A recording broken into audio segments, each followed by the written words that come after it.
Groove City. Hey, what's up? I'm Lefty. And I'm Rich Furniss, and welcome to another episode of Groove City. That's right. Today, we are excited to welcome a very special guest who is bringing UKG to the forefront right here in New York City. Make some noise for Gigi Rio. Hey.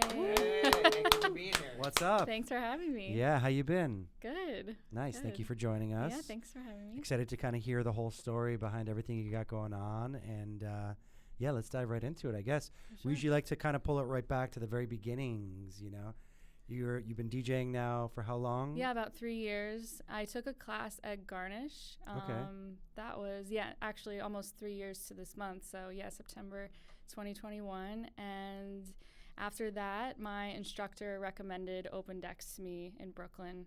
And that's kind of where I started to get my footing. I was playing a lot of minimal house at that time, some new disco. Like, I was trying to figure out what my sound was going to be, and then I realized the minimal music that I was into was actually adjacent to a lot of UK sounds. Sure. So that's what I guess inspired me to What inspired you to start taking DJ classes to begin Was with? there like a concert that like drew you in? Where you're like, I need to do this? Or? Yeah, I think it was something that I always thought about. Like, I had been listening to electronic music since I was a tween, so it was something that I always really enjoyed. But it wasn't until college where I started thinking about it a bit, but then my main focus was working in film and television, so I kind of already had a creative outlet. And then after I left independent film, I'm still in streaming now, but once I left independent film, I realized like I needed to kind of fill that void, and it was also during the pandemic, so I thought, why not try it out? And I feel like the pandemic did that for a lot of people. Yeah, for sure. Mm-hmm. Also, funny enough, I feel like there's a lot of people who are in film and movies that are adjacent to DJing, and like a lot of pieces of those worlds kind of connect. Like DAWs for like video editing are very similar to DAWs for music production, and DJing's kind of almost like technical directing, in my opinion. Yeah. So it's like there's a lot of Crispy also part of the film world. Mm-hmm. Yep. True. Yeah. That is true. Mm-hmm. So what kind of stuff were you listening to before you got into DJing that you were like, oh, I want to kind of explore this? Like, what kind of artists? Well, it's been a lot of mix of things for everybody. We always ask about this. Yeah, so don't be embarrassed about it. No, the first song that I ever heard was I was actually surfing on albinoblacksheep.com. I don't know if you guys remember that at all. No. Okay, well, it was sounds like some dark web. Yeah.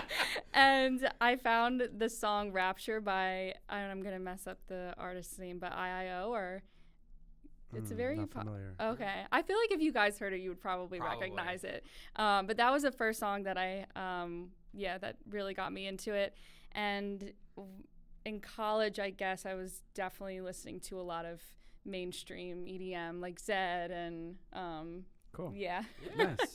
I mean, a lot of the other guests on our show kind of say that, like a lot of Zeds. We have with some Avicii's that a lot of came Zeds, out. a lot of Avicii's, yeah. And then when I moved to New York right after college, then I started to go to a lot of underground parties and realized that, there's a lot more than just what we've been accustomed to. I want to be part of this. Yeah. What was it like discovering those underground scenes in New York? Because I imagine it was very different from where you went to college, or in like rural Pennsylvania. So it was completely different. But the first club that I went to, I think, was TBA. I'm pretty sure. That's a good one.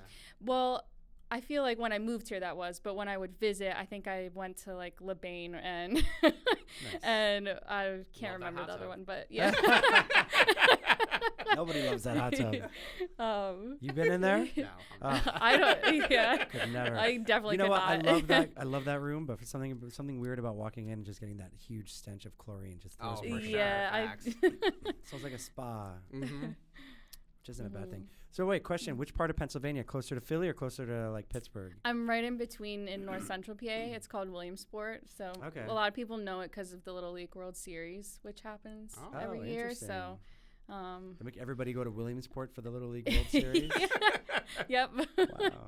Is that a national thing or is it like an East Coast thing? It's boys from all around the world between like ages maybe like 9 and 13. I had no idea that even happened. Yep.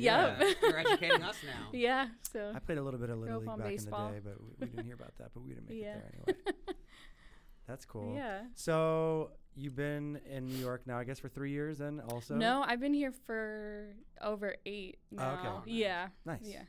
So you kind of been around the What city. were the first open decks that you hit when you started kind of on your DJ journey? It was the one at Eris. I went there, and there was another one at Happy Fun Hideaway. I did one there, and I wasn't really DJing a whole lot for the first year. I was incredibly nervous and wasn't really putting myself out there until the following year. So really just in the past 2 years I've been like playing a lot Taking more. Taking that leap of faith. Yeah, exactly. Nice. Yeah. And you've started an event now, a party. Yes. Yeah, it's called Unravel. I started that, last year. What kind of inspired the start of that? I felt like there weren't a lot of UKG specific parties. There are definitely some that inspired me, like for example, like Twist, and also there's one called Myrtle Ave Sound System. They've incorporated UKG. Same with Head Snow. They've incorporated it as well. But I felt like the people in my direct circle at that time were not really exposed to it as much, and it's definitely blown up in the past 5 years. But like I guess locally, it wasn't. I felt like there wasn't as much of it.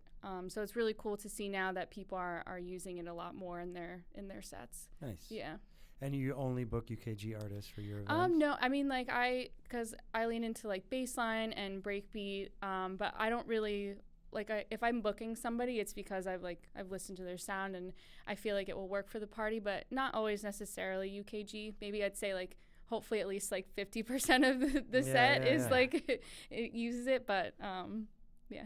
Nice. Do you have any dream bookings for that party, like people who you'd really love to bring out? I really try and keep it local because it's already so much work doing it by myself. Where, for sure. Yeah, I mean, of course, it would be cool to get some people on it, but I think maybe as it grows in the future, I would be open to doing that. But nice. Yeah. Any dream venues you want to bring it to locally around here? Well, we already brought it to Elsewhere, which was great. I saw footage from that. It looked amazing. We did. That was with the homeroom guys too, wasn't it? That one was separate. That was through their party homeroom. Gotcha. Okay. But we did one in the Loft last November, and then we also did one in Zone 1 earlier this year in January. Amazing. So, yeah. Congrats. Love Elsewhere. Yeah. So I feel like that was kind of already the dream for it, and that worked out nicely. But I guess I'll just have to keep thinking bigger. But keep growing it out. But I kind of like keeping it small and intimate, though, at the same time. I kind of always a good vibe. And you're celebrating 1 year of your party soon. Yes, on this Thursday at the new venue, Earthly Delights. So I'm really looking forward to that. Thank you. Yeah. This will be out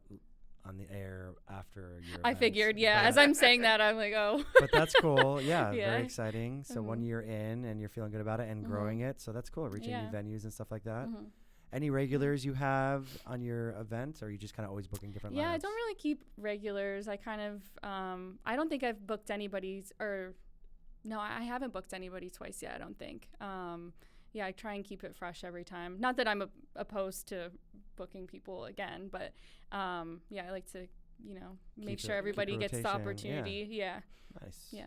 How do you feel like it was for you kind of building out this party? I'm sure a lot of other people who are watching want to be able to create their own events and create their own branded thing. Did you find it difficult? Did you kind of find it something that came natural to you? Or I didn't find it too difficult, only because the first party that I had was at TBA, and I had been going there, like I said, for a really long time. So I feel like I kind of already felt comfortable enough approaching them about doing a party there, and I had some friends that had already done them there as well. So that kind of made it a bit easier for me to do that. And I feel like the idea was so fresh that it just worked seamlessly that way. But do you have any advice for anybody who wants to start their own party? Just do it. Just do it. Bam, Nike. Put the swoosh in there. Well, I think a big thing that you said, and I think a lot of our other guests have talked about, is you made it a point to be part of the scene already. You'd already been going to TBA. People knew who you were. Yeah. And you kind of built that trust, and people were like, oh, cool. And I think you also had an idea that was very fresh. There aren't a lot of branded UKG nights in New York, so everyone's like, oh, this is cool and different and exciting. So it made it. And there's starting to be a lot more too. I've already noticed, there's 2 more that just started blowing up. Brooklyn Loves UKG and Bass Bounce. Those are 2 new ones in the past year. I think Brooklyn Lives UKG started shortly after I started mine. So there's definitely people love it. Yeah. Yeah. Nice. Mm-hmm. And I know we were chatting about it briefly before, but you said you're going to be eventually getting into the production side of things, making some beats and stuff like that. Yeah. Where are you at with that now? I go back and forth with it a lot of the time, and I've had this conversation with so many people where it's like, if I want to further my music career, then I definitely would have to get into production, because there's only so far that you can go with DJing. I mean, unless you're like exceptionally good, you know, it's really difficult to do it without having that other layer. So I think in that regard, that's probably why I'll start to try it out, but I just don't have this burning desire to do it yet. And I keep waiting for it to happen, but I don't know, maybe we'll see. Maybe this fall I'll start, but it's on my mind. It's just a matter of if or when. Yeah, I mean, you got to go at your own pace anyway. Yeah, You're exactly. focusing on a lot of other things, but I think when it calls you, dive into it, start with something like a edit or something like that, and then you'll be like, oh, I got the bug. Yeah. Get the itch. I feel like once you dip your toes in, you kind of start to see the possibilities. Like Lefty said, like starting with like an edit or something of like, oh, I know this song could be really cool, but what if these parts were rearranged? Yeah. And it opens up all these new possibilities. Then you play it out, and then you're like, oh, that worked really well. My ideas are good. And then you kind of get the confidence. I'm hoping the learning curve won't be too bad, because I've worked in editing software before, video editing software. Yeah, so they're very, I find them to be very similar. Yeah. Just things are in different places. Yeah. That's how I got into it, honestly, was through video editing. Yeah. Oh, yeah. Cool. I just started video editing last year. Well, this is good at video editing. 2 years ago. I'm pretty good at video editing. That's what I'm saying. Oh, yeah. My skills have been coming through. I'm not going to lie. Nice.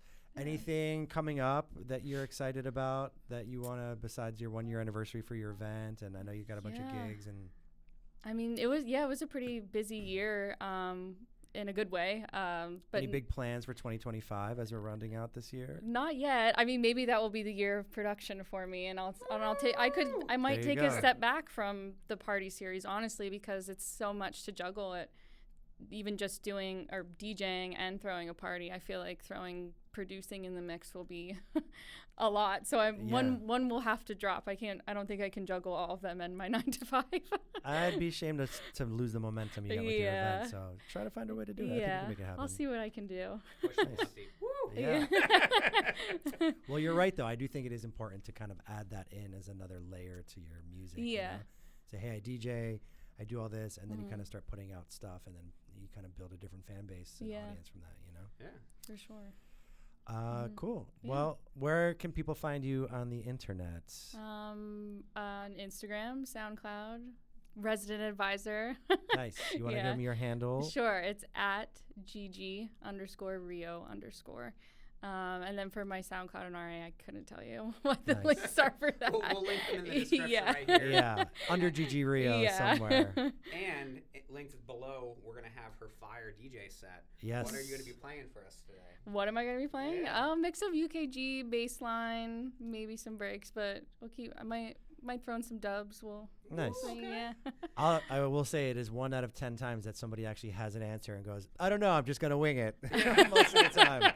So that's cool. You came prepared. We appreciate that very much here at the Groove City Podcast. Yeah, that's how we do it. All right. Well, thank you so much for joining us. Make sure y'all check out her DJ set linked below. We want to give a shout out thank you to Sound Collective for letting us film here.